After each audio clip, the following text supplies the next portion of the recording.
김지의 돌직구쇼에 오신 여러분 반갑습니다. 김지입니다.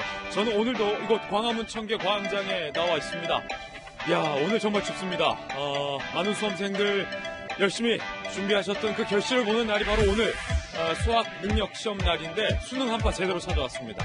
서울을 기준으로 아침 기온 영하 1.5도, 영하 1.5도를 기록하고 있습니다. 오늘이 올 들어서 가장 추운 날입니다. 입김도 나오고 손도 시렵습니다. 따뜻하게 입으시길 바라겠습니다. 올 들어서 가장 추운 날 조국 장관이 검찰에 출석합니다. 검찰이 앞서 조국 전 장관에게 검찰청으로 이제 나오시라 소환을 통보했고 오늘 조국 전 장관이 출석하기로 알려지고 있습니다. 저희 현장에 중계차 나가 있습니다. 잠시 후 생방송으로 현장 연결하겠습니다. 저는 비가 오나 눈이 오나 매일 아침 이곳에서 여러분을 기다리겠습니다. 김지의 돌직구쇼 지금 라이브로 시작합니다. 잠깐만요.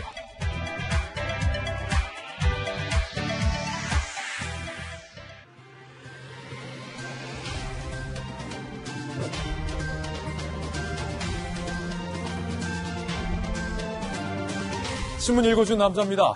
오늘 조국 전 장관이 검찰에 출석합니다.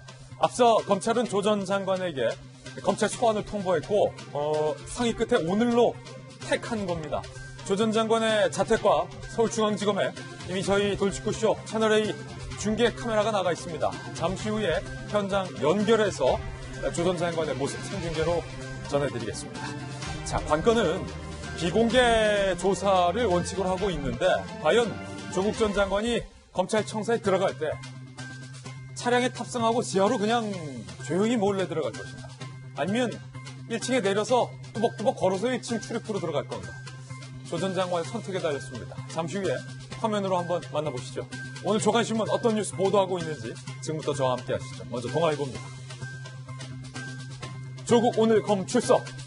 피의자 조국이에요. 오늘 피의자 조국으로 검찰에 출석합니다.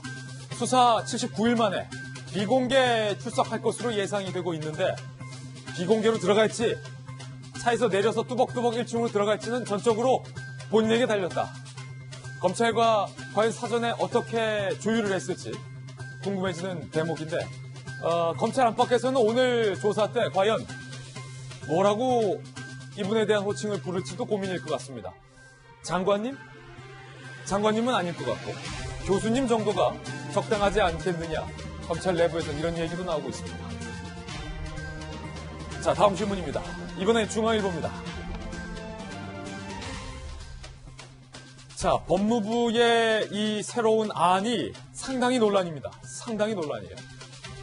앞으로 검찰총장은 장관에게 모든 수사에 대해서 일일이 보고하라 라는 규정을 새로 대통령에게 보고했다는 겁니다. 검찰에서는 즉각 반발했습니다. 검찰의 독립성을 훼손하는 거다. 만약에 법무부의 새 안이 시행된다면 조국 전 장관 수사와 같은 일을 검찰은 할 수 없게 된다. 검찰이 반발하고 있습니다. 왜 하필 조국 소환을 앞둔 이 시점에서 법무부가 이런 새로운 안을 그것도 대통령에게 꺼내 들었을까요? 검찰 내부에서는 이 검찰의 수사를 제한하려는 것 아니냐라는 의심의 목소리가 나오고 있습니다. 잠시 후에 내용 다뤄봅니다. 이 법무부 안대로라면 조국의 수사를 맡은 반부패부의 인원은 절반가량이 축소되게 됩니다. 자, 다음 신문입니다. 이번엔 조선일보입니다. 미국이 한국을 강하게 압박하고 있습니다. 지소미아 종료된 상상 못할 파장. 미국 행정부 관계자가 한국이 이 지소미아 유지 요청을 거부하면 퍼펙트 스톰의 압박이 있을 거다. 그리고 그 압박의 주체는 백악관이다. 백악관이 성명을 지금 2개 준비하고 있다고 합니다. 만약에 지소미아가 유지된다면 환영하는 성명. 한국이 미국의 강한 압박에도 불구하고 지소미아 파기를 강행할 경우에는 백악관 명의로 가장 강력한 비판의 성명 발표가 2가지 버전이 준비되어 있다. 미 행정부 관계자는 이렇게 얘기했습니다. 다음 신문입니다. 이번엔 한국경제입니다. 10월 고용률이 발표됐습니다. 전체 고용률은 61.7%, 정부는 23년 만에 최고치다 라고 자랑스럽게 얘기를 했습니다. 그런데 과연 그럴까요? 그 내막을 한번 자세히 보시죠. 그래프를 상세히 보겠습니다. 전체적인 수치는 61.7, 고용률 좋습니다. 그런데 그 내막을 들여다보면 이겁니다. 이거. 노인 일자리만 급증하고 경제의 허리인 30, 40대 취업자는 마이너스. 오늘 기온이 서울 기준으로 영하 1.5도인데 그거보다 더 춥습니다. 자, 60세 이상 노인 일자리 느는 거 중요합니다. 그런데 경제의 허리이자 한 가정의 가장 활발한 경제 활동을 해야 하는 30대, 40대의 취업자가 이렇게 마이너스 14.6%로 곤두박질 쳤는데 과연 정부는 이 내막 가리고 전체 61.7% 수치만 가지고 고용률 나아졌다라고 할 수 있을까요? 통계에 가려진 실체는 싸늘한 현실입니다. 정부는 40대 취업률이 떨어지는 것과 관련해서 안타깝다는 말만 되풀이하고 있다. 한국경제는 오늘 강하게 비판했습니다. 다음 신문입니다. 이번엔 경향신문입니다. 주택연금 55세 이상부터 가입할 수 있게 바뀝니다. 그리고 공시지가 9억 이하부터 가입할 수 있게 됐다. 더 어린 나이에 그리고 더 쉽게 주택연금에 가입할 수 있게 됐다는 겁니다. 아시다시피 주택연금은 평생 살던 집에서 살면서 이 주택의 가격을 환산을 해서 다달이 이제 생활자금으로 정부가 지급을 하는 겁니다. 그리고 이 주택에 대한 소유권은 정부가 가져가게 되는 연금인데 인구 변화 대책으로 정부는 발표했지만 일각에서는 55세 은퇴하면 이제 더 이상 일할 생각하지 말고 집 담보로 생활비를 받으려라는 메시지가 아니냐. 앞서 한국 경제의 처참한 이 취업률 현실과 이 연금 소식이 왜 이렇게 맞물려서 서글프게 느껴지는지 모르겠습니다. 네, 이번에 다음 신문입니다. 한겨레 신문입니다. 한 몇 년 잠잠했죠? 그런데 오늘 다시 수능 한파가 찾아왔습니다. 이 강풍의 영하권 뚝 다시 온 수능 추위. 서울 최저 기온이 마이너스 2.5도, 영하 2.5도, 수도권 한파주의보, 남서부엔 눈, 비, 황사까지 예고됐습니다. 바라기는 이 강한 추위 때문에 우리 수험생들 열심히 준비했는데 컨디션 떨어지는 게 아니라 딱 잠 깰 정도만, 그 정도만의 추위였으면 좋겠습니다. 힘내라 고3 힘내시기 바랍니다. 지금까지 신문 읽어주는 남자였습니다. 네, 오늘 아침 저와 함께 등판한 등판 선수 소개하겠습니다. 저희 돌직구쇼 전담 변호사, 목요일의 남자 최준영 변호사님 나왔습니다. 그리고 돌직구쇼의 명콤비 두 분, 서울시 정무부 시장을 역임한 민주당의 김영주 전 의원, 여가부 장관, 청와대 대변인 출신의 김희정 전 장관 모셨습니다. 눈에 보이는 모든 것을 의심하고 분석하라. 한국이미지전략연구소 허은하 소장님과 돌직구쇼의 명품 시그니처 김병민 박사님 나왔습니다. 모두들 어서 오세요. 네. 반갑습니다. 네, 조국 전 장관 잠시 후 검찰 소환됩니다. 오늘 키워드 3개입니다. 출석, IP, 누명. 출석은 알겠고 IP는 뭘까? 정경심 교수가 차명으로 주식 거래를 했다. 그 IP를 검찰이 확인해냈다는 겁니다. 검찰 내부에서는 빼도 박지 못할 증거다. 이렇게 얘기하고 있습니다. 세 번째는 누명이다라는 키워드도 준비되어 있습니다. 어떤 이야기인지 하나하나씩 전달해 드리겠습니다. 김지혜 돌직구쇼 오늘 탑뉴스로 시작합니다.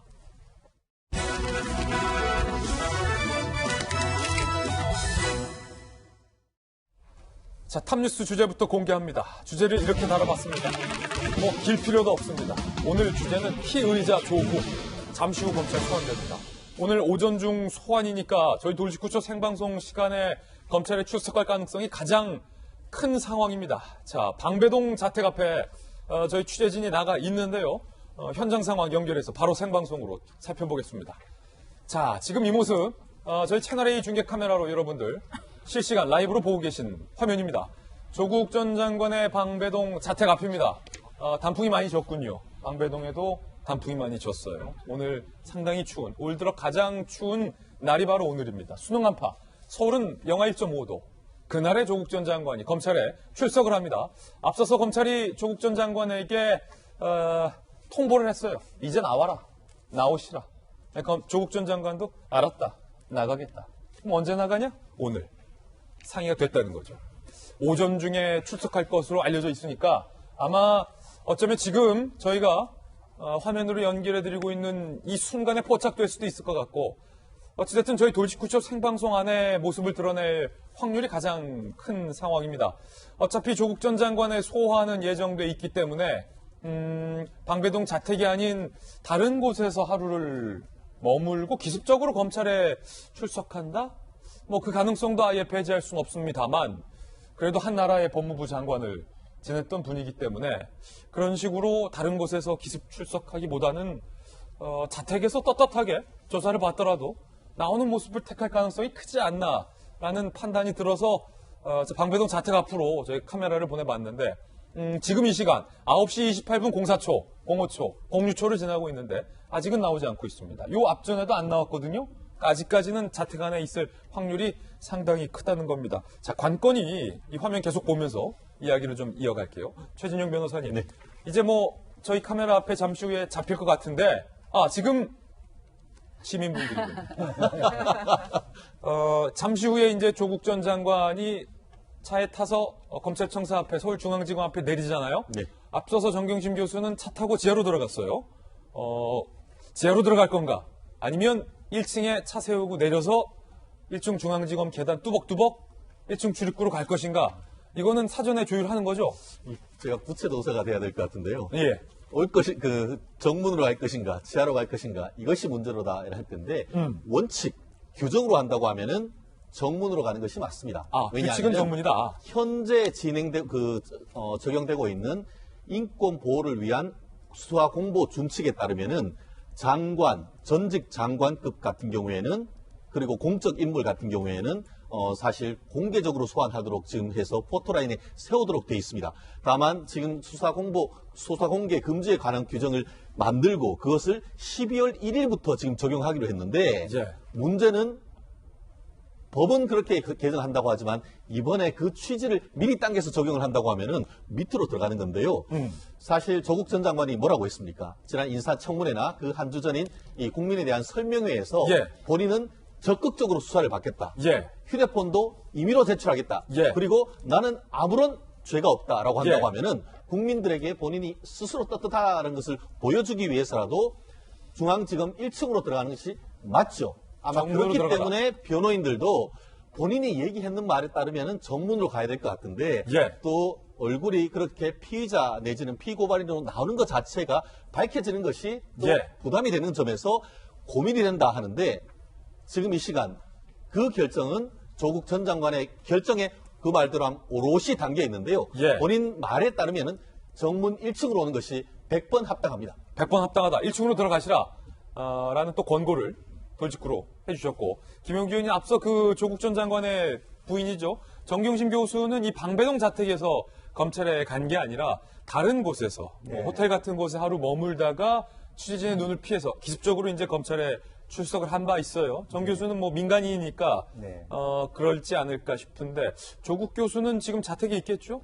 이미 조국 교수가 자신의 그 운명에 대해서 예언했듯이 자기에 대한 소환이 불가피하고 자기도 검찰 조사를 받게 될 것이다라고 얘기했다면 그런 좀 더 담담한 표정으로 정당하게 이 사항을 맞이하는 게 좋겠다는 생각을 합니다. 그래서 일정 정도 뭐 기자들한테 긴 언급을 하지 않더라도 말하자면 출두하는 자기의 심정을 짧게 혹은 국민들 앞에 뭐 송구하다는 말씀을 하시거나 집 앞이거나 아니면 중앙지검 1층 정도에서 하는 것도 좋은 것 같고 그런데 어쨌든 사람이 조사를 받으러 간다라고 하는 것은 굉장히 축소될 수밖에 없어요. 심적으로. 위축되고. 위축될 수밖에 없기 때문에 그때 상황에 따라서는 또 다른 판단을 할 수도 있지 않겠나 그런 생각이 듭니다. 네. 자, 김희정 장관님. 원래는 이제 검찰 쪽에서 제안한 날짜가 오늘 아니면 내일이었어요. 그러니까 오늘 아니면 오늘 나오시겠느냐, 내일이 나오시겠느냐. 선택은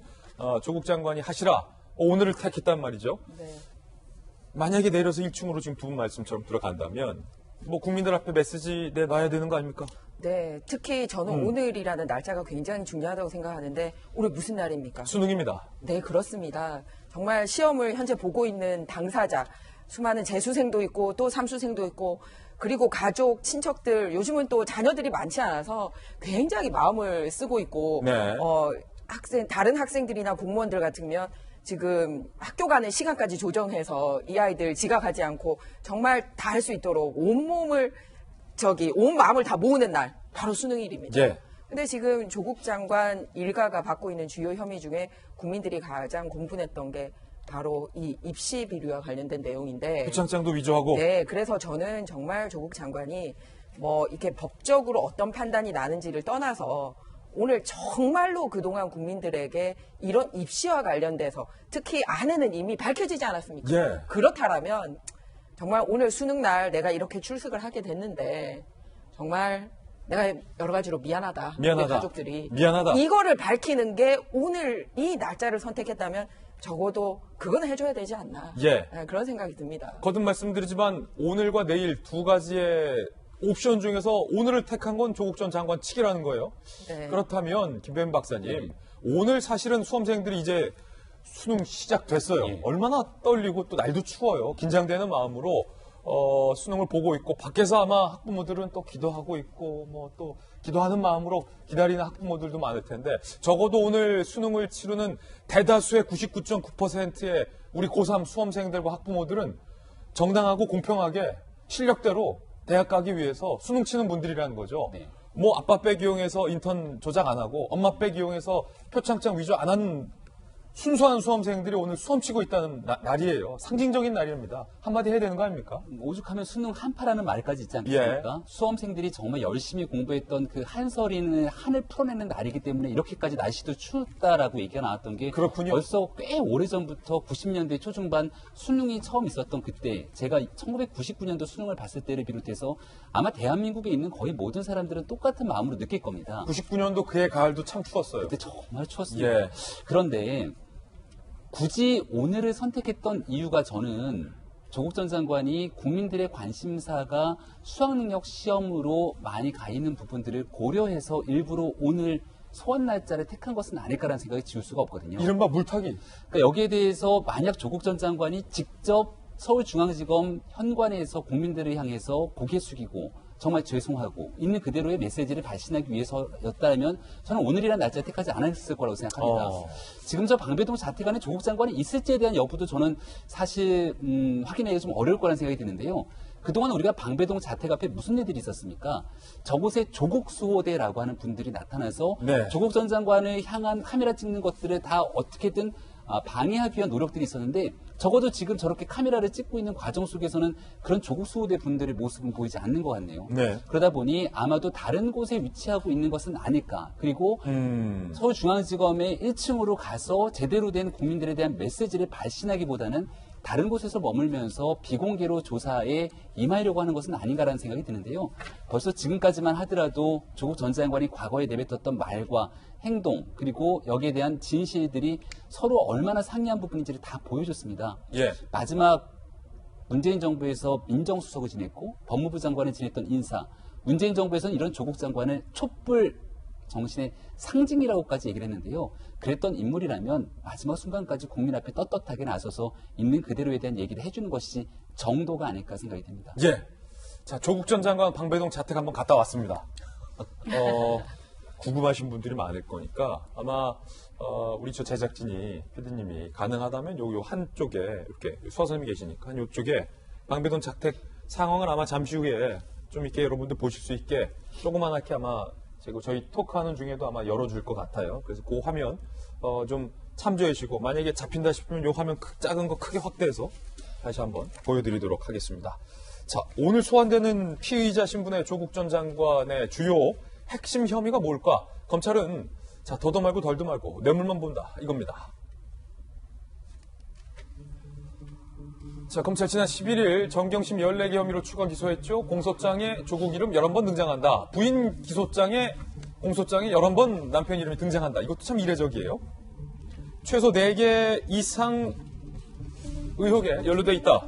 검찰이 이렇게 보고 있습니다. 첫 번째, 서울대 인턴 증명서 셀프 발급. 저 일가 중에서 서울대와 관련된 사람은 조국 전 장관 한 명밖에 없기 때문에 검찰에 따르면 하지도 않은 인턴 증명서를 셀프로 발급된 것, 조국 전 장관이 개입했다. 방배동 자택에서도 직인 없는 인턴장 나왔잖아요. 그게 거기서 왜 나와? 물어봤잖아요. WFM 12만 주 헐값 매입에 조 전 장관이 관여했을 것이다. 모를 리가 없다. 뇌물이다. 의심하고 있고. 채무 면제를 위한 일가의 허위 소송과 관련돼서도 큰 그림을 법을 잘하는 분이 그린 것 아니냐 검찰은 이렇게 의심하고 있습니다. 동행대 PC 반출, 집에 하드디스크 교체도 설렁탕을 같이 먹었기 때문에 사전에 인지하고 있는 건 아니냐라고 보고 있어요. 여기서 수사의 핵심은 뇌물죄. 아내가 차명으로 매입할 때 2억 8천만 원 총 부당 이득을 봤다는 거예요. 우리가 주식 거래하면서 주식으로 얼마 벌었어? 2억 8천만 원 벌었어. 라고 말할 수 있는 사람 과연 대한민국 개미들 중에 얼마나 될까요? 2억 8천만 원 벌기 주식으로 거듭 말씀드리지만 쉽지 않습니다. 2,800만 원 벌기도 쉽지 않아요. 280만 원 벌기도 쉽지 않아요. 까먹으면 모를까. 그런데 2억 8천만 원 벌었어요. 이거 뇌물이다. 검찰은 의심하고 있다는 겁니다. 그리고 딸이 받은 장학금. 조국 딸 부산대 의전원 입학 후 2차례 유급에도 노환중 당시 교수가 총 1,200만 원 장학금을 연속으로 줬다는 거예요. 그리고 장학금 준 분은 부산의료원장에 임명됐죠. 그때 민정수석이 조국 수석이었다. 그 장학금도 결국 뇌물이다. 이렇게 검찰은 보고 있는 상황이 아닐 수 없습니다. 자, 결과적으로 최진경 변호사님, 어쨌든 수사의 핵심은 뇌물죄란 거예요? 그렇습니다. 그런 얘기가 있습니다. 조국 전 장관을 뇌물죄로 기소하면 100점이고 뇌물죄가 빠지면 50점이다. 이 정도로 뇌물죄에 대해서 두고 있는 포커스가 많은 것 같습니다. 그러다 보니까 사실 굉장히 많은 언론 보도, 부인인 정경심 교수의 공소장에는 14개나 내지 15개가 있지만 거기에는 뇌물이란 말이 어디에도 없어요. 한마디로 히든 카드가 있다라고 얘기를 하는 것 같은데요. 물론 최종적으로 이 부분에 있어서 뇌물죄를 적용할 수 있을지 여부에 대해서는 법적인 논란이 있습니다. 그렇지만 분명히 좀 전에 앵커께서 얘기하는 것처럼 이 그 사모펀드와 관련해서 WFM 주식을 취득하는 과정에 과연 그 헐값을 넘긴 사람들이 정경심 교수를 보고 줬겠냐, 아니면 그 뒤에 있는 조국 그 당시 민정수석을 보고 줬겠느냐, 그리고 그렇게 그 이익을 준 다음에 어떠한 모종의 혜택이나 이런 것들이 있었지 않느냐, 이 부분이 있는데 최근에서 대법원 같은 경우에는 뇌물죄의 직무 관련성이라든가 대가성을 비교적 넓게 인정을 하고 있습니다. 그러다 보니까 그런 법리적인 부분까지도 검찰은 다 그 확인을 해놓고 지금 소환하는 것 같고, 더불어서 이 딸의 이 부산 의전에 대한 그 입학, 그리고 이후에 있는 1,200만 원 정도의 이 납득하기 어려운 이 장학금, 그 문제도 그 전으로 해서 공교롭게도 부산 의전에 있었던 이 교수님이 대통령 주치의로도 가시고, 예. 또 그분이 부산의료원 원장도 했는 이런 부분이 있기 때문에 이 부분에 대한 합리적 힘을 가지고 하는데, 사실 노환중 이 부산의료원 원장 같은 경우에는 엊그제도 부르는 등 2번 정도 불렀다라는 걸 보면은 네. 뇌물과 관련되는 밑조사는 이미 다 끝났다. 오늘 일전을 벌이는데 과연 어느 정도 조국 전 장관이 검찰의 날카로운 칼날을 피할 수 있을지 아마 기대됩니다. 네. 자, 허은하 소장님. 네. 혹시 허 소장님은 미나 아니면 뭐 부군께서는 뭐 좀 주식을 하십니까? 네, 합니다. 허 소장님도. 하나? 주식을 뭐 몇 주 갖고 계시냐고 제가 직접적으로 그건 개인의 일이니까 묻지는 않겠습니다만 주식으로 돈 좀 버셨습니까? 지금 주가 다 떨어졌잖아요. 예. 손절이요? 네. 그걸 물어봤나요? 네, 저 안 팔려고요. 예. 2억 8천만 원을 이득을 봤어요. 네. 정경심 교수가. 주식 거래를 통해서 2억 8천만 원의 이득을 본다는 건 저는 주식을 안 하기 때문에 잘 몰라서 여쭤보는 겁니다. 네. 어떤 경우입니까? 엄청난 일입니까? 엄청난 일이죠. 제가 주식을 안 하다가 저희 고객사 주식을 한번 사봤거든요. 네. 사서 나도 주주니까 열심히 보겠다라는 의미에서 그 주식을 샀는데 떨어질 때 그 마음이 예전에는 몰랐는데 늘 앱으로 주가를 보게 되고요. 근데 그 10,000원, 20만 원 올라가는 것 자체는 행운인 거예요. 그래서 만약에 뭐 5만 원 오르고 10만 원 오르면 그날 막 점심값 사주고 내가 점심 내고 싶고 이런 마음이 들다가 예, 뚝 떨어지는 건 한 2-3배로 떨어져요. 그렇군요. 예, 그리고 특히 올해 들어서 주식이 오른 게 거의 없다고 하죠. 맞아요. 그러니까 2억 정도의 그런 이득을 얻는다 그러면은 누구나 다 주식하지 않을까 하는 생각이 좀 드는데 예. 엄청난 수익이다. 엄청난 수익이라고 저는 생각합니다. 그런데 검찰에 따르면 그 엄청난 2억 8천만 원, 3억 가까운 수익이 부당 이득, 불법으로 벌어들인 돈, 검찰이 이렇게 보고 있는 거잖아요. 글쎄 법적으로는 잘 모르겠습니다. 왜냐하면 저희 같은 사람은 정보가 없이 그냥 열심히 신문 같은 거 보고 사이트 가서 보면서 하다 보니 돈을 못 벌었는데 대부분 생각할 때 근데 어떠한 정보가 있다면 정보로 돈 버신 분들은 또 계시더라고요. 정보로 막 몇십억 버시는 분도 보긴 봤거든요. 이제 그러한 정보가 올바르지 않다면 법적으로 충분히 문제가 될 수도 있지 않을까라는 평범한 사람으로서 생각이 듭니다. 개미 투자자의 가슴을 후벼 파는 일이다. 이건 저는 지금 후벼 파이고 있습니다. 후벼 파이고 있다. 네. 많이 떨어졌습니다. 많이 떨어졌습니다. 자, 서울대학교가 조국 전 장관, 조국 교수의 박사 논문 표절 의혹에 대해서 들여다보기로 했습니다. 일단은 곽상도 의원과의 서울대와의 어떤 지휘 내용부터 한번 들어보시죠. 영국 옥스퍼드대 길리건 교수의 논문에서 다수 문장을 베꼈다. 브래들리 교수의 독일어 판결문을 요약한 부분을 또 베꼈다. 제가 연구진실성위원회에 국감에서 나온 문제가 제기이기 때문에 한번 검토해달라고 의견할 수 있겠습니다. 이 논문 표절 의혹과 관련해서 서울대가 조사를 벌이기로 결정을 했다는 소식입니다. 조국 논문 표절 의혹 서울대 조사 결정. 어제 서울대의 연구진실성위원회가 조국 전 장관의 석사 박사 학술 논문, 석사 때 거부터 들여다본다는 거예요? 석사 박사 학술 논문 3건의 표절 조사를 결정했어요. 석사 논문은 10여 편의 일본 문헌을 표절한 것 아니냐라는 의혹, 학술 논문은 출처 인용 표시 없어서 자기 표절의 의혹, 박사 논문은 조금 전에 곽상도 의원 질의처럼 영국과 미국 교수 논문 수십 곳을 표절한 것 아니냐라는 그런 의혹을 받고 있는데 이거 서울대가 진상조사하기로 결정을 했다는 겁니다. 일단은 김 장관님, 네. 지금 부산대에서 교편 잡고 계시잖아요. 네. 서울대가 연구진실성위원회에서 일단은 표절인지 아닌지 조사를 결정하겠다라는 네. 이 결정은 누군가가 의혹만 제기하면 무조건 다 들여다보는 겁니까? 아니면 어느 정도 뭐 의혹의 여부랄까요? 의혹의 강도랄까요? 이에 따라서 판단하는 겁니까?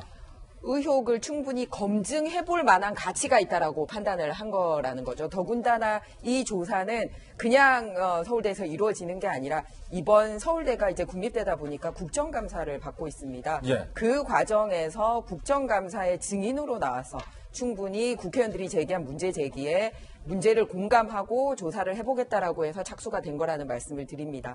그리고 앞으로 지금 하는 거는 이제 예비조사인데 예비조사에서는 현재 조국 전 교수의 동료 교수들만 참여를 하고 있어서 어허. 이 부분에 대해서도 이제 본조사 들어가면은 무조건 외부 인사가 3분의 1 이상 들어가도록 되어 있습니다만 워낙 민감한 만큼 서울대가 더 심혈을 기울이려면 예비조사 단계에서도 외부 인사가 들어가는 게 좋지 않겠느냐라는 문제 제기가 현재 되고 있는 상황입니다. 예. 더군다나 이제 표절이라고 얘기를 하면 사실 학교 다닐 때 뭐 여러 가지 이렇게 뺏겨쓰기 많이 해봤겠지만 이제 이거를 통해서 자기 지위를 오랫동안 누렸는데요. 자, 지금 나오니까 잠시 얘기를 바꿀까요? 이게 지금 모습은 아니고 네. 뉴스 속보부터 좀 전달해 드릴게요. 네. 김 장관님 말씀 중에 죄송합니다. 자, 검찰이 조금 전에 저희 취재진에게 밝혔습니다. 9시 35분부터 조국 전 장관이 변호인 참여하에 조사를 시작했다. 9시 35분. 그러니까 저희가 9시 전부터 방배동 자택 앞에서 보고 있었는데 이 말인즉슨 시청자들과 저희가 같이 봤잖아요. 우리 같이 봤잖아요.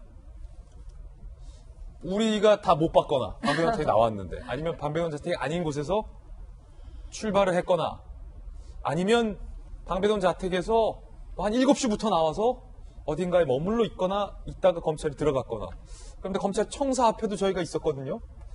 9시부터 저희가 있었는데 못 봤다는 것은 자 비공개로 들어가기로 합의를 했고 지하 차를 타고 지하로 들어갔다는 얘기예요. 그러면 최인영 변호사님 아까 당당하게 1층으로 나가라라고 했는데 방배동 자택에서도 안 나갔을 가능성, 다른 곳에서 머물다가 비밀리에 지하로 들어갔을 가능성이 지금 나오는 거잖아요. 왜냐면 우리 시청자들과 같이 봤잖아요. 예, 저는 사실 머그컵을 들고 머리를 쓸어 넘기면서 들어가는 모습을 상상을 했었습니다. 그런데 그런 당당한 모습은 어디로 가버렸죠?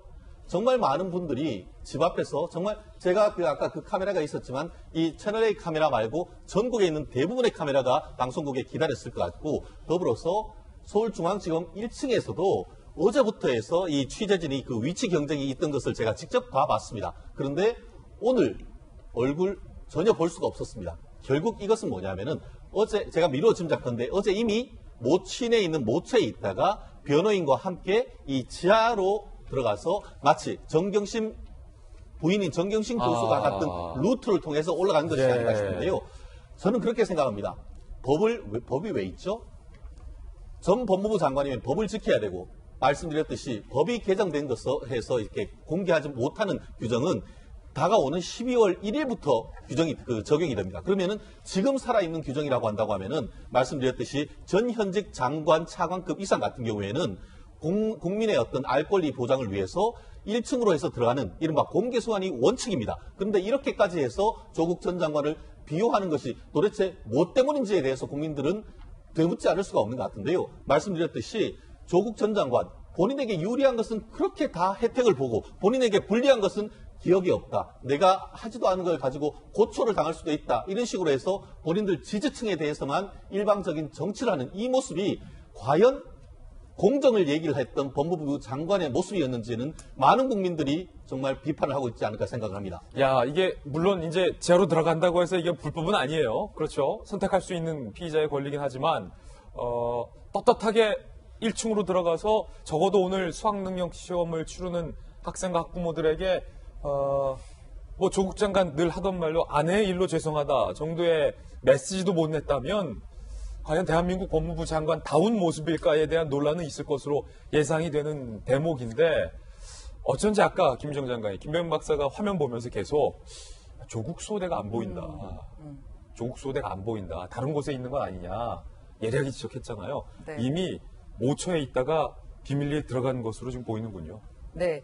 수능이를 디데이로 잡은 거는 국민들에게 수능을 계기로 해서 정말 진심 어린 사과를 하려고 잡은 것이 아니라 국민들의 관심을 돌리려고 잡은 것이라는 게 이제 정말 명명백백해진 것 같아서 참 자꾸 사과할 타이밍을 놓치는구나 안타깝게 생각을 합니다. 그리고 두 번째는 법무부 장관이셨기 때문에 법의 정신을 지키는 게 굉장히 중요합니다. 법의 정신? 네, 뭐냐면은 우리나라에 있어서 수많은 이 민주화 과정에 있어서 이 헌법 정신 중에 하나가 뭐냐면 권력 구조를 개편하고 할 때 뭐 대통령 임기라든지 여러 가지에서의 뭐냐면 핵심은 뭐였냐면 그 법을 바꾼 당사자는 혹시 유리하게 바뀌어도 그 바꾼 법익으로 인한 실익을 바꾼 당사자는 누리지 마라. 라는 게 우리 민주화 과정에 있어서의 권력 구조와 관련된 이 법의 핵심 정신입니다. 예를 들어서 임기를 뭐 이렇게 줄이거나 느리거나 2번 할 수 있거나 하면은 그 법을 바꾼 당해의 권력자들은 그 법에 적용을 받지 마라. 라는 게 민주화 과정에 있어서 큰 우리나라의 헌법 개정의 정신이거든요. 예. 그렇다면 마찬가지로 물론 이런 뭐 출석할 때 어떻게 해라라는 게 헌법에 일일이 규정된 건 아니지만 법무부 장관으로서 이 권력자들에 대한 법정신이 뭐냐면은 자기에게 유리하도록 뭔가 법을 바꾼다면 그 실익을 본인부터 누리지 마라 라는 게 법정신이라는 거예요. 그런데 뭐냐면 자기가 이제 자기 아내 수사받고 자기 수사받는 과정에 있어서 피해자 인권 운운하면서 온갖 특혜를 다 누릴 수 있도록 만들어놨는데 그것도 12월 1일부터지 본인은 적용 대상이 아닙니다. 12월 1일부터라 하더라도 본인이 바꾼 법은 본인이 누려서는 안 된다는 게 이 법정신입니다.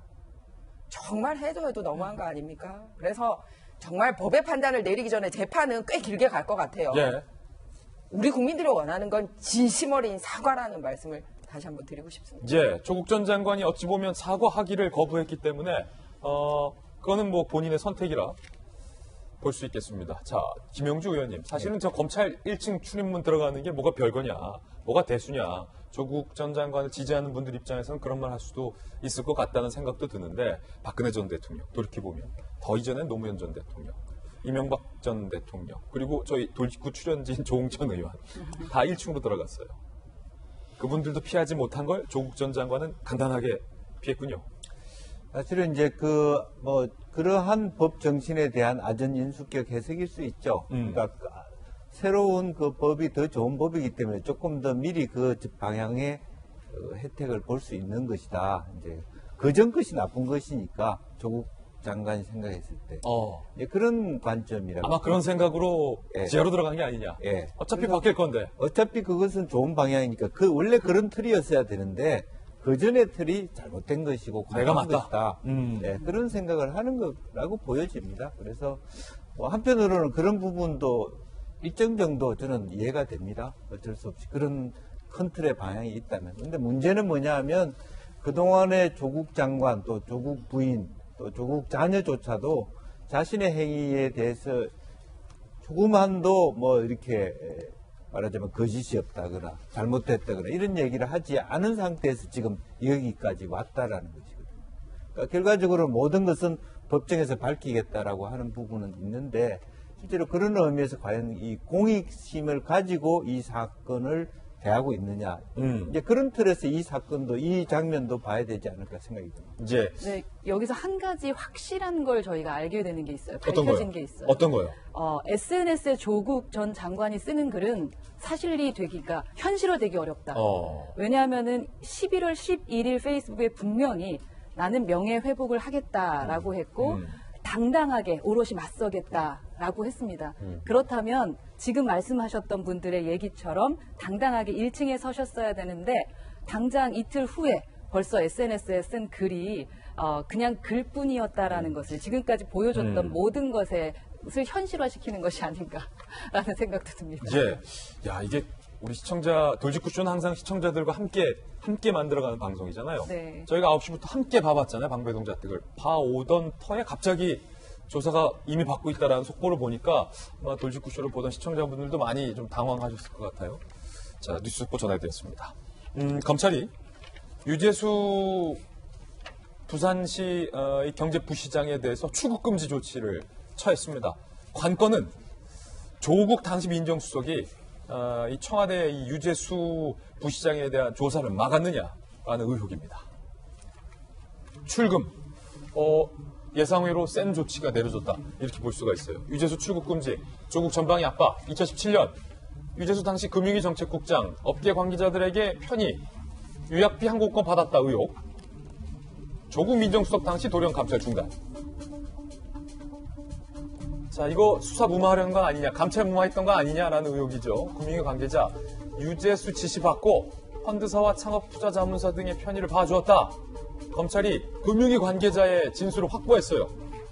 자녀 유학비 항공권 유재수 받고 그 대가로 유재수 지시로 회사들의 편의를 봐줬다. 금융위가. 이거를 청와대 감찰을 누가 중단시켰느냐. 검찰이 이거 들여다보겠다는 거예요. 그래서 일단 유재수부터 출국금지 시켜놨다는 거예요. 네. 오늘 조국 장관 지금 들어가서 조사 시작됐잖아요. 35분부터 시작됐으니까 들어가자마자 시작되는 거 아니거든요. 뭐 이제 네. 티타임 하고 지금쯤이면은 뭐 티타임 끝내고 이제 슬슬 조사실로 이동해서 딱 앉았을 시간 정도 되겠네요. 이거 물어보겠네요.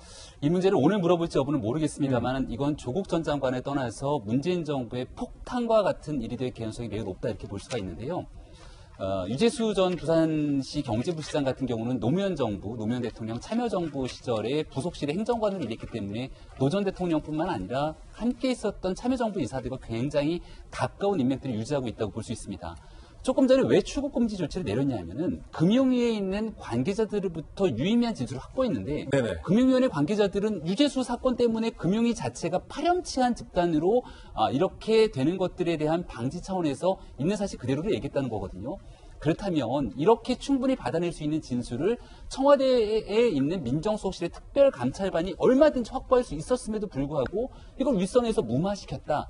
그것이 과연 조국 전 장관이 민정수석이던 민정수석의 역할이었냐 아니면 그보다 더 윗선의 지시가 있었느냐 등에 대한 여러 가지 얘기가 있는 만큼 이제 유재수 전 부시장에 대한 비위 문제가 정리가 되고 나면 그 다음은 감찰 무마에 대한 수사가 이루어지는 건 매우 당연한 일이고요. 과연 여기에 대한 사건의 진실이 퍼짐에 따라서 지금까지는 조국 전 장관 일가에 관한 일, 이제는 민정수석실의 일을 거쳐서 청와대의 일까지 번질 수 있기 때문에 아마 현재 정부 인사들이 굉장히 좀 불편한 심기를 가질 수밖에 없는 그런 사건이 아닐까 싶습니다. 자, 이렇게 뭐 물어볼 게 많다, 조사할 게 많다, 검찰이 뒤늦게 소환을 했어요. 그 말은 검찰이 충분하게 준비를 하고 오늘 어떻게 질문할 건지, 신문을 할 건지, 조사를 할 건지의 시나리오를 검찰이 쫙 썼다는 거예요. 그래서 이렇게 대답했을 때 이렇게 물어보고, 이렇게 부인했을 때 돌아서 이렇게 물어보고 뭐 이런 예상 연습도 지금 검찰 수사관들이 했다라는 거예요. 검찰국장이 보는 앞에서. 최종 변호사님 지금 9시 57분 14초 35분에 조사 스타트. 그러면 아마 티타임 했을 거예요. 티타임을 뭐 그렇게 길게 할 필요 없으니까 엘리베이터 오고 가는 시간 따져서 10분 15분 했다 쳐도 지금 조사 시작됐잖아요. 지금쯤이면은 이제 조사의 제일 첫 질문, 첫 스타트를 지금 아마 하고 있지 않을까요? 9시 57분이면. 그렇습니다. 실제로 그 9시 반 정도에 시작을 했다고 하면은 미뤄 짐작컨대 9시 정도에는 검찰청에 들어갔지 않을까 싶습니다. 전직 장관님을 그 고려를 해서 티타임 간단히 했을 가능성이 있고 바로 지금 예전 특수위부 지금 같은 경우에는 이제 반부활 수사팀에서 아마 그 주임 검사가 지금 조사를 하고 있을 것 같아요. 한참 지금 조사 중이다. 한참 조사 중이죠. 이제 워밍업이 끝났고 이제 본격적으로 이제 칼을 휘두를 그때가 될 것 같은데 사실 처음에는 그런 얘기를 합니다. 중앙지검 들어갔다 나오면은 웃으면서 탈탈 털린다 이런 얘기가 있습니다. 그래요? 네. 그러니까 무슨 말이에요? 무슨 말이냐면 결국 허를 찌른다는 거죠. 허를 찌른다. 그렇기 때문에 사실 조국 전 장관 같은 경우에 최대한 미룬 것이 앞에서 검찰이 뭘 했는지 한마디로 검찰이 가지고 있는 카드가 뭔지를 알기 위해서 앞에 있는 모든 사람들을 조사한 다음에 그 사람들로부터 내용을 알아서 답안을 보고 들어가려고 했었는데 어땠습니까? 뇌물이나 이런 부분에 대해서는 검찰이 끝까지 공개를 안 했죠. 예. 히든 카드를 아마 하나하나 낼 텐데 지금은 본인은 기억나지 아니한 늘 잊지도 않은 것으로 고초를 당할 거라 생각했는데 아마 기억나지 아니했던 일들이 객관적 물증을 들이댄다고 하면은 기억날 수밖에 없는 그런 상황인데 과연 그 상황 속에서 어떻게 대답할 것인지 그때도 기억나지 않는다, 모른다라고 할 것인지 아니면은 집에 가자고 할 것인지 그거에 대해서는 뭐 두고 봐야 되겠습니다. 그렇지만 어쨌든 무죄 추정을 받는 것이고 본인도 변호인의 조력을 받고 있는 그런 상황인데 지금 A4 용지로 한 100장 정도로 지금 되고 있다라고 얘기를 하고 있는데 물어볼게. 검찰이 물어볼게. A4 용지에 100장 정도라고 한다고 하면은 제가 그 실무를 해보면은 한 서너 시간 조사를 하면은 질문하고 답까지 다 해서 한 10장 정도를 만들 수가 있습니다. 그러면은 답 빼고 5장 정도가 된단 말이에요. 그러면은 과연 오늘만 해가지고 끝낼 수 있을까? 거의 불가능하다고 봅니다. 오늘 끝내고 내일 끝내고 길면은 이번 주말까지도 조사가 가능할 것 같은데요. 예. 더불어서 밤에 조사 안 받겠다. 그렇게 해버리면은 정말 조사하는 시간도 굉장히 길어질 가능성도 아직은 배제하지 못합니다. 다만 또 짧아질 가능성도 있습니다.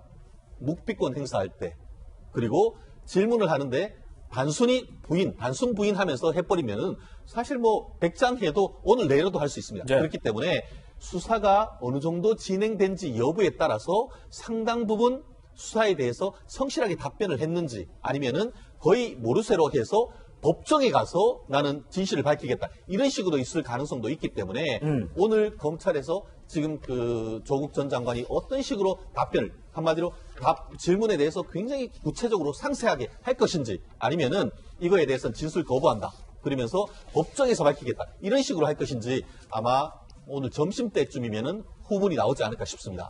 점심때쯤이면 이제 조사에 참여했던 검찰 관계자들도 밥 먹으러 나오잖아요. 그 조국 전 장관도 식사를 이제 해고 좀 쉬어야 되기 때문에 점심시간이면 아마 점심 때 어느 정도 충분한 일과를 좀 메뉴도 아마 들어갈 것 나오지 같다. 않을까 싶네요. 메뉴도 나오죠. 뭐가 들어갔는지 배달로 다 나올 것 같은데 한 가지는 좀 정정하고 가야 될 것 같은데 지금 검찰이 9시 35분부터 조사가 시작됐다. 그러니까 변호인 옆에 앉혀놓고 35분부터 조사가 시작됐다. 그러니까 티타임은 그보다 앞선. 그렇죠. 한 9시 앞선에. 정각 정도의 티타임을 하고 워밍업을 하다가 준비돼서 35분부터 딱 조사실에 앉아서 조사가 시작됐다라는 거고 여러 가지 지금 4가지 아까 혐의에 대해서 저희가 소개를 해드렸는데 그중에서 현재 지금 서울대 인턴 증명서 셀프 발급, 허위 발급과 관련된 인턴 증명서 조작 내지 부정 발급 혐의와 관련된 조사가 아마도 지금 진행 중이지 않겠느냐라는 게 저희들의 예측입니다. 시간대로 하겠죠? WFM 12만 주, 뇌물, 허위 소송, PC 반출, 유죄 수건까지 이제 쭉쭉 갈 것 같은데 이거 오늘 안에 다 할 수 있어요? 김 전 장관? 그래서 이제 조심스럽게 구속의 필요성에 대한 얘기가 나오고 있는 부분이 바로 이 부분입니다. 사람들이 이제 구속을 하는 이유가 뭐냐면 물론 증거인멸이라든지 뭐 도주 우려 이런 것도 있지만 워낙 방대한 양을 수사를 해야 될 경우에 이제 구속 상태에서 상세한 내용을 파악하기 위해서 그렇습니다. 다만 이제 피해 나가는 부분은 뭐냐면 이제 가족을 다 같이 구속하는 게 필요 있냐라는 얘기가 나오는데 솔직히 정경심 교수 같은 경우는 구속한 상태에서도 매번 부를 때 핑계를 대서 구속일자 채우고 있는 일을 하고 있지 않습니까? 그러니까 사실은 구속 여부가 중요하다기보다는 조국 장관이 비록 이렇게 포토라인에는 서지 않았지만 얼만큼 당당하게 이런 식으로 아내가 했듯이 뭐 몸이 어떠네 저떠네 해서 피해가지 않고 매번 검찰이 필요한 시점에 나와서 얼마나 정정당당하게 응해주느냐, 이게 굉장히 중요할 것 같습니다. 네. 자, 조국 전 장관의 검찰 조사 시작 소식 전해드렸습니다. 뉴스 속보로 전해드렸고, 이번엔 저희가 준비한 두 번째 이슈입니다. 주제 제목을 이렇게 달아봤습니다. 정경심의 IP, 인터넷 IP 주소, 어디서 이 사용자가 접속을 했고 어떤 시간에 누가 인터넷에 들어갔는지 요거를 알 수 있는 게 바로 IP 추적이라는 건데, 정경심 IP, 과연 이거 무슨 말일까요? 함께 보시죠. 정경심 차명거래 IP 확인, 검찰의 공소장 내용, 정경심 2017년 7월부터 올해 9월 30일 동생 단골 미용사 SNS 지인 등 6개 차명 계좌로 790회 차명 거래를 했다. 야, 이게 검찰 공소장에 따르면인데요. 이게 횟수가 너무 많아서 볼 때마다 좀 당혹스럽습니다. 790회를 차명 거래했다. 대부분의 우리 서민들은 뭐 단 한 번도 남의 이름으로 사고팔고 하지 않았을 텐데 790회. 검찰 정경심 차명 주식 거래 당시 접속한 IP 주소를 추적했다는 거예요. IP 주소, 문자 메시지 등등을 확보했다는 겁니다. 실질적 거래의 객관적인 물증으로 현재 검찰은 판단을 하고 있습니다. 이게 증거라는 거예요. 조국 소환 때 차명 거래 관련해서 알고 있었는지를 집중 추궁할 방침이고요. 단골 미용사 등의 차명 계좌 주인, 조국과는 아는 사이라고 여길 만한 정황까지도 검찰이 현재 파악해 놓고 있는 그런 상황입니다. 김영주 의원님. 네.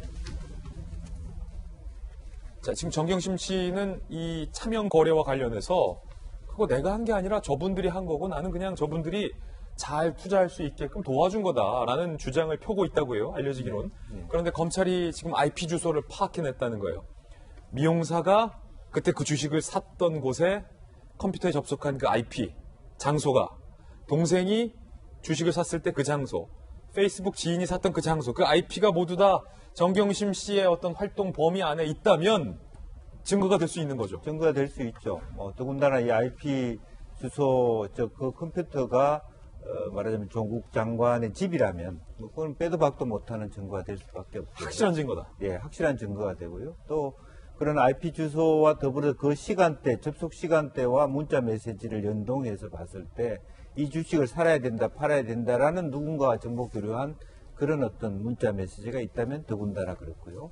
혹시나 만에 하나라도 그 문자 중에 조국 장관과 그런 것과 관련된 소통들이 있다면 이거는 완전히 이 790회 중에 조국 장관이 했을 수도 있다는 개연성을 놓고 아마 검찰이 물어볼 가능성도 있다는 겁니다. 예. 왜냐하면 처음에는 이게 뭔지 몰랐다가 재미있어 자연스럽게 집안에서 오늘 얼마 벌었어 이런 얘기를 만약 하게 된다면 그런 얘기들을 가족 내에서 모를 수 없다. 많이 벌었으니까 한잔 하자 이런 얘기도 할 수 있는 거 아니에요? 만약에 그런 일상적인 얘기지만 일상적으로 우리가 주식할 때 오늘 꼬랐어, 오늘 땄어 이렇게 얘기를 할 수밖에 없고 그러면 오늘 왜 반찬 이렇게 좋아? 오늘 좀 땄어. 이렇게 되면 그 자체가 뭘 땄냐 이거죠. 결과적으로는 그 자체가 조국 전 장관이 인지했을 본인이 직접 하지 않더라도 그런 가능성은 자기도 모르게 있는 거죠. 처음에 시작할 때는 조심해서 해야 되지. 하지만 790회라고 하는 횟수는 하루에 한 번 했다 그러면 거의 2년간입니다. 그러네요. 그 어찌 보면이 아니고요. 네. 2017년 7월부터 올해 9월 30일이면 네. 2년 2개월입니다. 딱이네요. 365일 곱하기 2 플러스 60 하면은 딱 790일. 그러니까 저분이 휴일이든 예. 쉬지도 않고 매일 한 건씩 조사를 되는 거죠. 그러니까 2년 동안 저렇게 읽고 따면서 그 기쁨을 억제하고 살아야 됐다.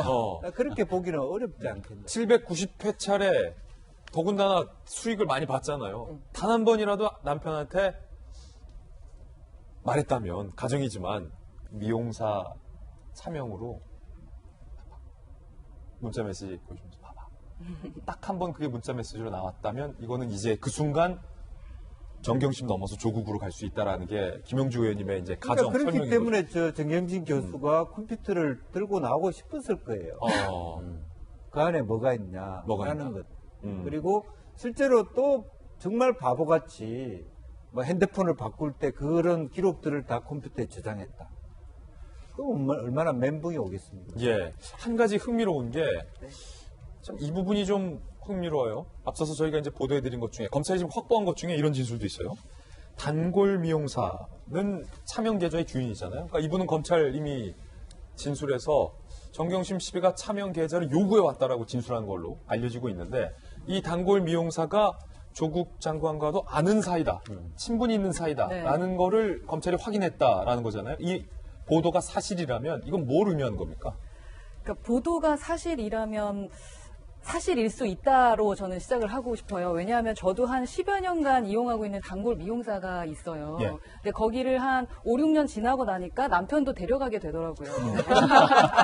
같이. 그래서 같이 저희 딸까지 가족이 모두 다녀요. 모두 다니면서 이렇게 많이 알게 되죠. 애 커가는 것도 얘기하고 여러 가지를 알게 되는 관계가 될 수 있기 때문에 조국 전 장관도 분명히 알 수도 있을 것 같다라는 생각이 들고요. 그런데 조금 흥미로운 것은 제가 만약에 지금 그 미용사라고 하진 않는데 원장님께 내가 이런 걸 하려고 그러는데 요거 좀 해달라고 차명해달라고 그러면 해줄까라는 생각은 좀 들어요. 저한테. 제가 해달라고 하면 그 사람이 이름을 빌려줘서 차명으로 그 계좌를 만들어줄까? 몇 년 단골이라고 하시죠? 저 한 10년 정도 됐거든요. 인데도 안 해줄 거다. 좀 믿음직스럽지 못하지 않을까요?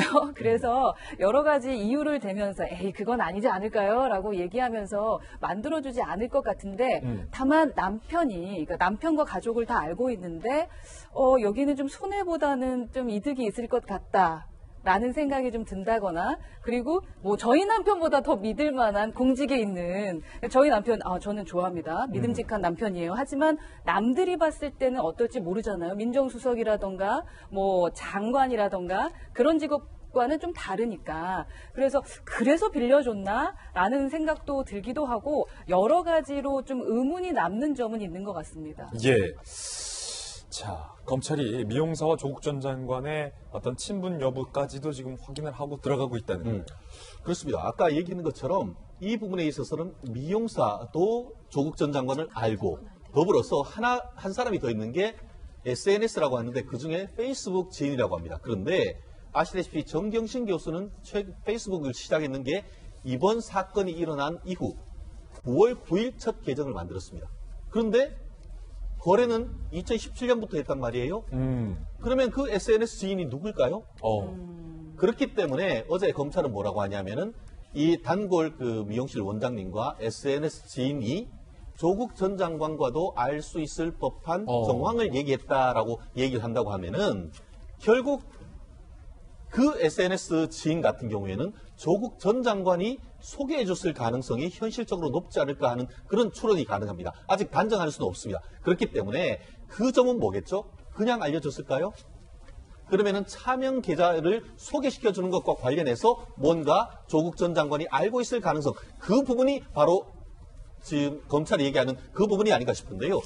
아직까지 뭐라고 단정할 수는 없겠습니다만 아마 물적 증거를 통해서 장관이 뭐 전혀 모른다고 하는데 이거는 뭐죠? 라고 웃으면서 하면은 어떤 식으로 탈탈 털릴 수 있을지 좀 기대가 됩니다. 예. 굉장히 핵심적인 내용을 말씀해 주신 것 같은데요. 그러니까 보니까 정경심 교수가 진짜 페이스북 계정을 열었던 게 굉장히 최근 일이기도 하거든요. 애당초에는 정경심 교수의 메시지를 청와대에 있는 비서관이 그대로 가지고 올리다 보니까 세간에서 엄청난 지탄과 비난을 받은 적이 있습니다. 그러다 보니 정경심 교수가 이제는 직접적으로 소통하겠다고 페이스북 채널을 열었던 게 제가 알기로도 얼마 전의 얘기인데 그런 SNS의 친구를 대상으로 이렇게 차명 계좌를 열었다는 게 저도 굉장히 좀 석연치 않다는 생각이 문득 들었고요. 저는 한 가지 좀 오늘 김희정 장관님께서 얘기를 해줬으면 좋겠다는 생각이 드는 게 여기서 아무도 장관 해본 사람이 없으니까. 그러니까요. 근데 장관을 만약 하겠다라고 하게 되면 이것은 인사청문회를 준비해야 되고 인사청문회를 준비한다면 내가 내 아내와 아무리 많은 것들을 공유하지 않고 살았더라도 그 안에서 모든 것들을 다 드러내야 되잖아요. 그렇게 드러내고 있는 과정에서 충분하게 소통을 했을 텐데 청문회가 들어가고 나서 장관이 취임됐던 9월 9일 그리고 장관으로 활동하고 난 그 기간에도 차명 거래가 이루어졌다는 겁니다. 그럼 이건 아무리 상식적으로 생각을 하더라도 불간의 가족 사이에서 청문회를 준비하면서까지 몰랐다는 건 제 상식에서는 도저히 납득이 안 되거든요. 이 부분 아마 김희정 장관님께서 네. 대한민국 누구보다 잘 알 거라고 생각합니다. 제가 한마디 드리고 싶은 말씀은 뭐냐면 계속 나는 몰랐다. 이제 아내 사건이다. 이런 식으로 얘기를 하는데 아니 옆집 아줌마 얘기하나요? 저는 정말 황당했어요. 왜냐하면 이게 문제가 되는 게 뭐냐면 만약에 조국 장관이 공직에 있지 않다라면 이렇게 미공개 정보가 과연 갈 수 있었을까 하는 의문도 있고 그리고 두 번째는 그냥 주식 거래하다가 돈 버는 사람을 일반 옆집 아줌마까지 그 수사 대상에 올릴 필요는 없거든요. 그런데 중요한 거는 국가에서 공직에 있을 만한 사람만 알 수 있는 미공개 정보가 충분히 활용이 됐다라는 의심. 그리고 두 번째는 주식 거래를 해서는 안 되는 신분을 가진 사람이 했다라는 것 때문에 문제가 되기 때문에 결국은 누구 때문입니까? 조국 장관 본인 때문에 그렇다란 말이에요. 그런데 더군다나 7억 정도의 돈이 차명으로 가는데 장관 인사청문회 준비하는 사람이 몰랐다? 있을 수 없는 일입니다. 매년 그 재산 공직 신고를 초반에도 하고 말년에도 하기 때문에 민정수석 하면서도 관리 감독이 됐었고 마찬가지로 장관 인사청문회를 하면은 가족들이 다 모여서 가족들 본인도 서명을 해야 돼요. 그러니까 조국 장관이 정경심 교수 거를 대신 서명해 줄 수가 없습니다. 내 거를 이제 인사청문회를 할 수 있겠다. 그리고 성인이 되지 않은 자녀의 경우에는 이제 친권자가 대신 할 수 있지만 성인이 된 자녀 같은 경우에도 각각 본인의 다 동의를 얻어서 인사검증을 하도록 민정수석실에 보내는 거거든요. 그러니까 그렇다라면 정말 문제가 있는 사항이나 이런 거는 가족회의를 통해서 충분히 알 수 있는 상황이 됐다라는 겁니다. 예. 7억씩이나 오갔고 790회나 차명 거래가 있었는데도 몰랐다라 얘기하는 거는 장관 후보자 여부를 떠나서 옆집 아줌마야 이런 말밖에 못 드리겠습니다. 지금 이 시각 중앙지검 모습 보고 계시는데 자, 몇 층에서 조사받을까요? 상당히 좀 궁금해집니다. 상당히 많은 중앙지검 안에 있는 조사실 아마도 15층, 16층이 아닐까로 예상이 되는데 아닐 수도 있습니다. 조사실에서 조국 장관 지금 한창 조사를 받고 있을 것 같습니다. 과연 미용사의 차명 계좌까지 빌려서 아내가 주식 거래를 하는 동안 그 모든 것을 남편인 조국 전 장관이 다 몰랐다라고 답변을 할지 아니면 뭐라고 답변을 할지 검찰이 아마 상당히 이 부분과 관련돼서 수사의 피치를 높이고 있을 것 같다라는 생각이 듭니다. 중앙지검의 외부는 상당히 고요합니다. 이미 1층 조국 전 장관이 들어갈 것으로 예상됐던 곳에 취재진들은 다 빠졌어요. 어제부터 취재진들이 자리를 잡았는데 이 추운 날씨에도 불구하고 조국 전 장관이 비밀리에 들어갔기 때문에 취재진들이 이미 다 빠졌고 외부는 굉장히 고요합니다만 저 안에서 실시되고 있는 조사의 열기는 상당히 뜨거울 것으로 지금 추측이 되고 있는 그런 상황. 서울중앙지검 이 시각 분위기를 여러분께 화면으로 전달해 드렸습니다. 법무부가 오늘 나서서 논란입니다. 법무부가 새롭게 규정을 만들었습니다. 앞으로 모든 조사는 검찰총장이 법무부 장관에게 일일이 보고해야 한다라는 겁니다. 법무부의 검찰 힘빼기 논란인데 지난 8일 법무부 김호수 차관이 지금 장관 대리하죠. 검찰청 사무기구에 관한 규정 개정안을 대통령에게 만들어 직보를 한 사실이 확인됐습니다. 1. 검찰청 독자수사부서 37곳 폐지 추진. 검찰총장이 법무부 장관에게 일일이 다 사전에 보고할 것 등과 관련된 내용을 법무부가 만든 겁니다. 검찰에서는 거센 반발이 일고 있습니다. 법무부가 아무런 협의 없이 청와대에 몰래 보고했다. 검찰의 독립성을 훼손할 수 있는 황당한 방안이다. 라는 얘기입니다. 그리고 법무부의 추진한 대로라면 조 전 장관 수사와 같은 수사를 검찰은 다시는 할 수는 없게 된다. 고검장 출신 변호사는 특수부 등 검찰 주요 수사부서에 힘 빼고 결국 공수처로 힘 몰아주는 것 아니냐라는 얘기가 됩니다. 김호수 차관이 대통령에게 직보했던 김호수 차관이 추진하는 개정안 대로라면 이제 앞으로 김정 장관님 네. 검찰총장이 윤석열 총장이 법무부 장관에게 그때 당시는 조국 전 장관이었으니까 네. 장관님 집을 압수수색하려고 합니다. 라고 미리 사전에 보고를 해야 하는 거고 네. 지금 조국 전 장관을 수사하고 있는 수사부서의 인원 절반은 이미 이제 없어지게 되는 거잖아요. 왜 하필 그렇습니다. 그럴까요? 네. 이건? 내용상에 있어서 문제가 되는 거는 뭐냐면 조국 장관 있을 때도 사실 문제가 되는 이 개편안이 있었는데 뭐냐면은 중요한 사건의 경우에는 담당 검사가 법무부 장관에게 보고하도록 하라라는 것도 상당히 문제 있는 조항이었습니다. 그것도 조국 수사가 한참인데 법무부가 관여하려고 하는 거 아니냐 그랬는데 그것도 성에 안 찼나 봐요. 이번에 바뀐 거는 그거보다 하나 더 나갔습니다. 단계적으로 일일이 다 보고하라라는 거예요. 그러니까 지난번에 수사 관련돼서도 종합적으로 보고하게 하는 것도 문제가 돼 있는데 이번에 개편안은 아예 중간 수사 결과를 보고하라라는 거는 수사의 방향이 중간에 충분히 정치 권력에 의해서 바뀔 수도 있는 여지를 주게 된다는 거에 상당히 문제가 있습니다. 그리고 두 번째 내용에 있어서는 반부패와 관련된 수사처를 다 없애겠다라는 거예요. 그러니까 공수처는 만들자라고 하면서 검찰에서 실제로 반부패와 관련된 수사를 하는 부분인데요. 예를 들면 이런 거예요. 여러분들 뭐 개미 투자자들 손해보는 뭐 이런 그 금융 관련된 거라든지 또 조세포탈 관련된 거라든지 그리고 범죄 수익 환수하는 거라든지 말만 들어도 다 좀 좋은 그 수사팀 같지 않습니까? 지식재산권 관련된 거라든지 약간 전문적인 지식이 필요하면서 이제 수사가 필요한 부분인데 이런 담당 부서를 다 없애겠다라고 해요. 그런데 지금 조국 관련된 수사 뭐 어떤 거 나오고 있습니까? 대부분 금융, 뭐 조세 이런 얘기가 나오고 있지 않습니까? 그러니까 야 이거 너무 해도 타이밍상 너무한 내용 아니냐라는 내용과 관련돼서 동의하기 힘들다라는 얘기가 있고요. 두 번째는 절차와 관련된 부분입니다. 지금 법무부 장관이 있습니까? 우리나라에? 없죠. 공석이죠. 차관이 대행을 하고 있습니다. 대행은 뭐냐면은 진짜 장관이 올 때까지 현상을 관리하고 유지하면서 하던 일을 잘 마무리하는 거지 본인이 새로운 거를 해야 될 권한까지는 가지고 있지 않습니다.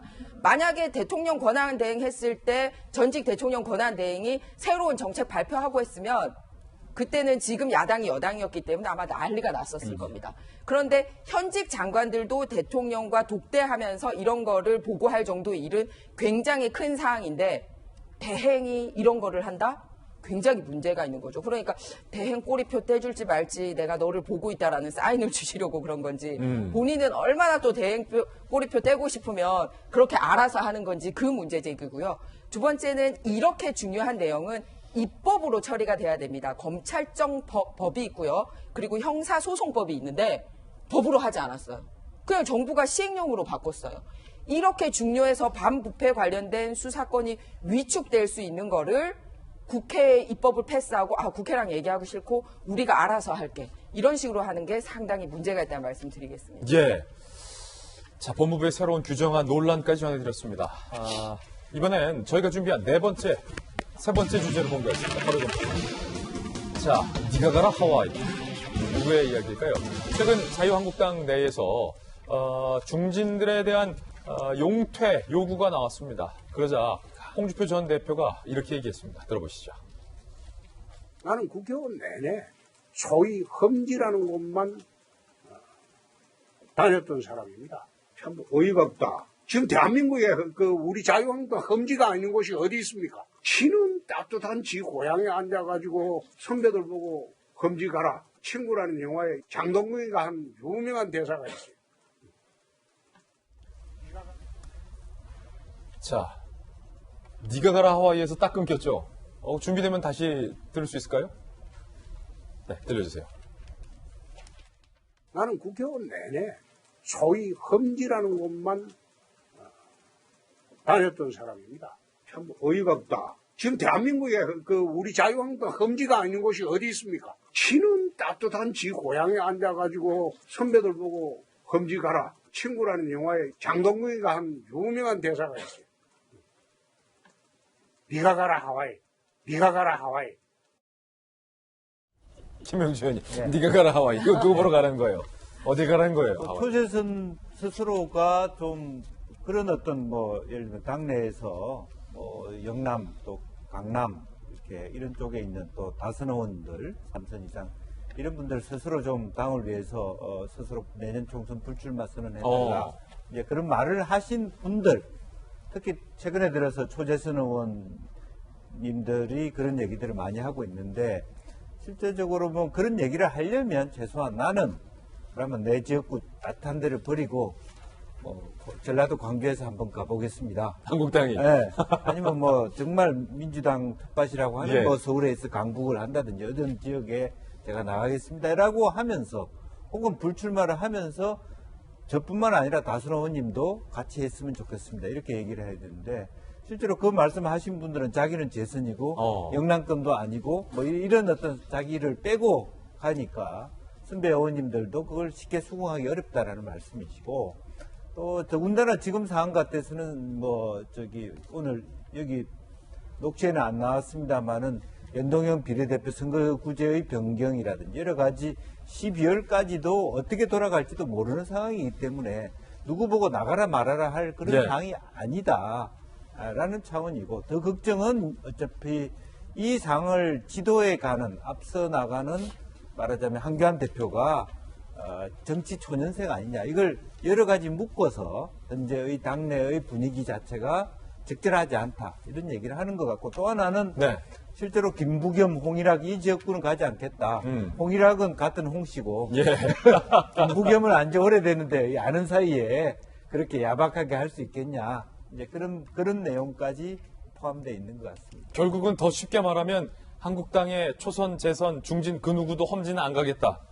라고 얘기하고 있는 거란 거죠. 이제 그러면서 본인이 예를 들면 어쨌든 그 PK 출신이거든. 창녕 출신이기 때문에 물론 이제 TK에 가까운 PK이긴 하지만 또 경우에 따라서는 그래 내가 그러면은 저 창원이나 뭐 김해나 양산에 나 출마할게 그럼 나 험지에 말하자면 저 현재 문 대통령 고향에 갈게 이렇게 얘기할 수도 있겠죠. 그러니까 재선 너네들도 좀 도전해. 이렇게 말했으면 또 얘기가 달라졌을 텐데. 황교안 대표는 과연 이 험지 출마론에 대해서 본인을 향한 험지 출마론에 대해서 뭐라고 답했을까요? 험지로 출마해야 한다는 얘기가 있습니다. 예, 수고하세요. 네, 알겠습니다. 험지 안 나갔게 된 거죠, 황교안 대표도. 그렇죠. 아무래도 정치 초년생이라는 이미지가 있었는데 그걸 지금 거의 없애고 있잖아요. 근데 험지 출마를 하게 되면은 선거 초년생이라는 이미지가 또 가게 될 겁니다. 그거에 대해서 좀 불리하다는 생각을 좀 하게 될 것 같고 그 부분 때문에 비례대표 정도 생각하시는 게 아닌가라는 생각이 드는데 하지만 제가 이미지 전문가 입장에서 말씀을 드린다면 한 번쯤 도전해서 떨어지더라도 리허설 한번 하시는 게 좋지 않을까. 오히려 그게 정치인 이미지로 좋다. 그렇죠. 대선을 생각하신다면 그게 그분을 위해 좋을 것 같다라고 조언해드리고 싶어요. 노무현 대통령도 그랬고요. 리더이니만큼 내가 그러면 총대 메고 험지 갈게. 그러니까 친박 비박 중진들 불출마하거나 다 험지로 와.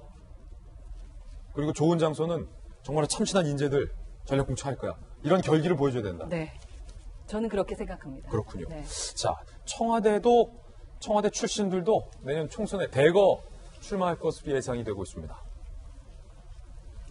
내년 총선 청와대 출신들 본물, 문재인 청와대 출마 거론 전현직 천 참모들이 40여 명이다. 엄청 많아요. 실장만 2명이에요. 임종석, 김수현. 둘 다 총선 나온다. 설이 있어요. 비서관 19명, 윤건영, 고민정, 김희겸, 박수현. 수석 5명, 강기정, 윤영찬, 선임행정관 6명, 행정관 12명. 와, 문재인 청와대 출신들 참모들이 40여 명이 대거 총선에 출마하겠다라고 해서 민주당은 좀 당혹스러운 분위기입니다. 양정철, 별 기여도 없이 청와대에 좀 있었다는 것만 내서 출마하려는 사람들도 있다. 불편한 거예요, 민주연구원장.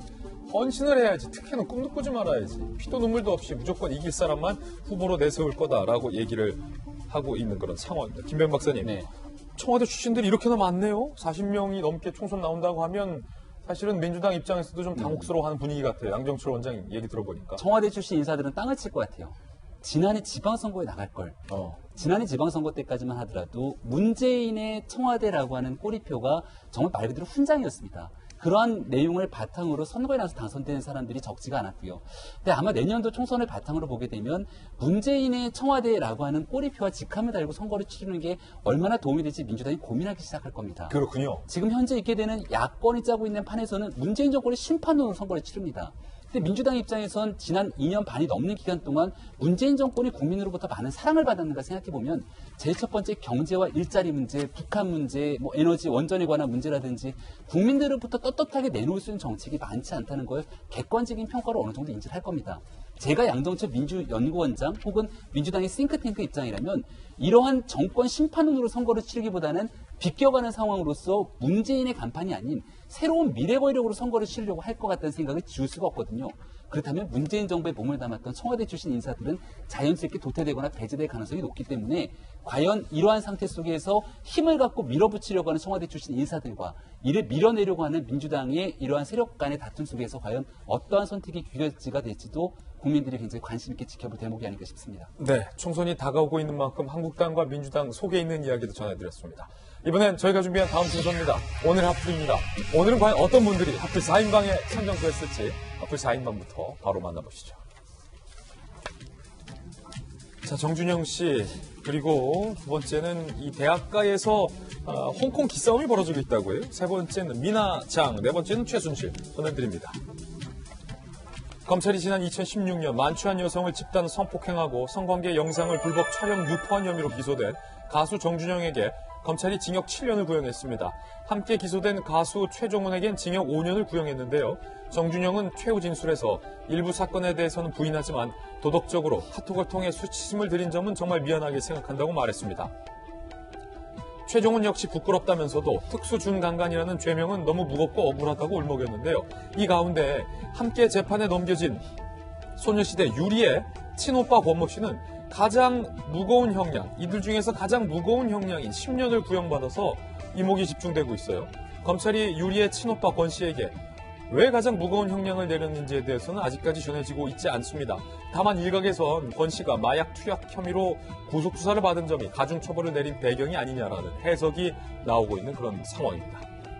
최진용 변호사님, 정준영에게는 징역 7년, 최종훈에게는 징역 5년이 구형됐고 이들과 함께 기소됐던 권모 씨, 소녀시대 유리의 친오빠로 알려져 있는데 이분에게는 10년이에요?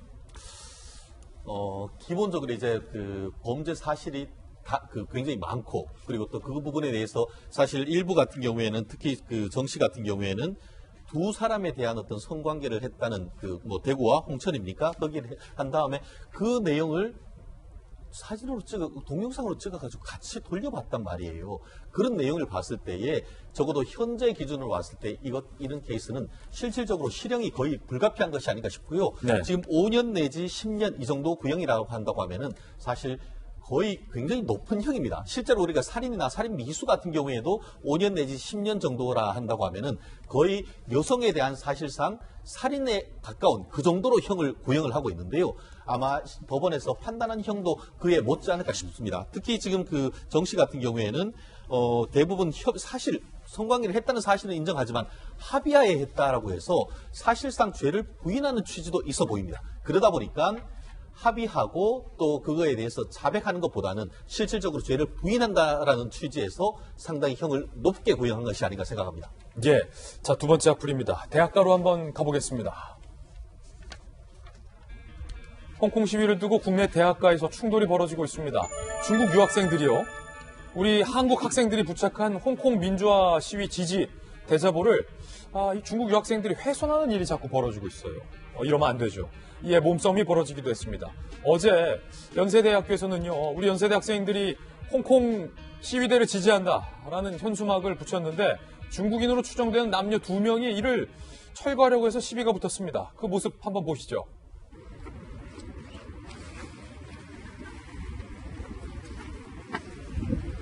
제 돈으로 제가 건 현수막 왜 가져가시냐고요? 이런 거는 민주운동 아니고 전탑 소녀입니다.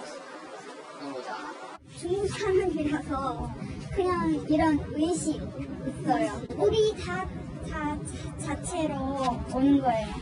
한국의 학교에서 왜냐하면 중국의 일을 여기서 계속 다른 사람들의 시간을 버리고 어제 중국 분들이 몰려와서 중국에 반대하는 그런 것들은 다 뜯어서 자, 이에 그치지 않고 중국 유학생들은요, 이 대학가에 독도는 일본 땅이다, 김정은 만세, 홍콩 내정의 간섭 말라 등의 문구와 중국 국기 5성 홍기를 그려서 대자보 위에 덕지덕지 붙여서 뭔가 대치가 계속됐습니다. 웨이보 등 온라인 설전으로까지 격화되면서 한국 대학가로 불똥이 튄 홍콩 시위 사태 갈등의 우려가 더해지고 있는 상황입니다. 김영주 의원님, 네. 뭐 우리 대학생들이 홍콩에서 일어나고 있는 사실은 전 세계가 규탄하고 있는 일이거든요. 중국 정부가 홍콩 내정에 강하게 개입을 했다라는 의혹, 그리고 중국의 강한 어떤 의지가 있자 홍콩 경찰들이 무고한 시민을 향해서 실탄으로 발사해서 목숨까지 잃는 일이 나와서 우리 대학생들이 이에 대해서 중국을 규탄하는 것도 아니에요. 홍콩 시위대를 지지한다라는 대자보를 붙인 것에 대해서 독도는 일본 땅, 김정은 만세, 아니면 현수막 뭐 포스터 제거, 아니면 오성 홍기를 대자보에 붙이는 일, 이거 과연 이거 어떻게 생각해야 될지. 글쎄요, 그러니까 전 세계적으로 봐도 우리나라는 말하자면 시민민주주의 혁명을 이루어낸 아주 모범적인 나라이고, 또 홍콩의 젊은이들이 한국의 민중가요, 말하자면 그런 노래들을 번안해서 이렇게 부르는 상황이고, 또 이것은 어떤 특정 국가의 말하자면 차별이나 그런 차원보다는 인권, 그럼요. 전 세계 시민으로서의 시민적 연대, 공감, 이렇게 그런 활동인데, 중국 학생들이 또 중국 민간인지도 모르겠습니다만은 어쨌든 우리네 일을 니네들이 왜 간섭하냐 이렇게 얘기하는 것은 좀 과한 부분이 있고, 많이 과하다. 또 그렇지만 어쨌든 중국 입장에서도 예를 들면 우리가 하는 부분에 대해서 여러 가지 의견을 할 수는 있다 하더라도 개인적으로 할 수 있다 하더라도 개인적으로 그걸 폐기해 버린다는 것도 사실 문제고, 또 그렇다고 해서 일본 편을 드는 것 그런 것은 없는 일이에요. 예. 독도 일본 땅에서 왜 나와요? 예. 그런 것도 정말 우리가 예상하지 못하는 어떤 정서적으로 받아들일 수 없는 일이 아닌가, 그런 생각이 들고, 하루빨리 위성을 되찾고 중국 정부도 홍콩에 일어나는 어떤 민간인들의 어떤 시민적인 활동에 대해서 일정 정도의 말하자면 지금 어떻게 보면은 마카오나 이런 정도, 심천 이런 데서 많은 군사력이 있다는 흉흉한 소문들도 있기 때문에 빨리 안정될 수 있도록 서로 간에 만전을 기했으면 좋겠습니다. 예. 자, 이번에 세 번째 학부 소식 전해드립니다. 하버드도 타임지 표지 사진도 전부 가짜다. 트럼프 행정부에서 30대 한인 여성으로 국무부 부국장급 고위직에 올라 화제가 됐던 미나 장이 위조 논란에 휩싸였습니다. 재미동포 2세인 미나 장은 그간 하버드 경영대학원 출신의 고학력자이자 전 세계의 험지를 다니는 국제구호단체 최고 경영자, 그리고 음반을 낸 가수라는 화려한 경력을 홍보해 왔는데요. 그런데 미국의 NBC가 본인의 학력을 부풀리고 봉사 경력도 과장했다라고 폭로한 것. 이에 현지 언론은 장 부차관보의 경력이 어디까지 진짜인지 알 수 없다며 백악관의 허술한 인사검증을 비판했습니다. 어떻게 가짜 이력으로 정부 고위직을 맡을 수 있었는지, 미국의 국가기밀을 다루는 주요 보직을 맡고 있는 국무부 차관보, 매년 600억 달러의 예산을 주무르는 핵심 부처 인사에 대한 이 같은 위조 의혹은 워싱턴을 발칵 뒤집어 놨습니다. 미 국무부는 미나장 파문에 대해 공식 입장을 내놓지 않고 있는 상황입니다. 국정농단 사건으로 재판을 받고 있는 최순실 씨가 더 이상 나를 최순실로 부르지 마라 라면서 93개 언론사에 내용 증명을 보냈습니다. 와, 이분도 참 바쁘세요. 국정농단 사건이 드러나기 2년 8개월 전에 이미 최소원으로 개명을 했으니 최순실이 아닌 최소원으로 앞으로 보도를 해달라는 것.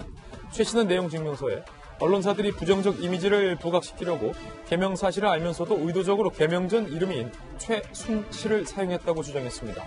언론이 국민들에게 촌스러운 동네 아줌마 같은 최순실이 대통령의 연설문을 고쳤다고 인식하도록 악의적인 보도를 했다.